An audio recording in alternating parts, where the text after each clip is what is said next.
अशी चिक मोत्याची माळ होती ग 30 तोळ्याची ग.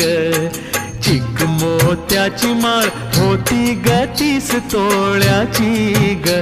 जसा गणपतीचा गोंडा चौरंगी लाल बावटा ग. गणपतीचा गोंडा चौरंगी लाल बावटा ग.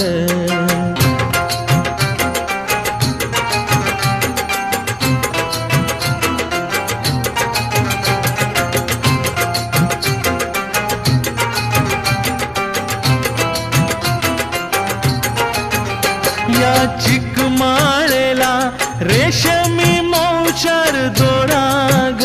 या चिकमाळेला रेशमी मौचार दोराग.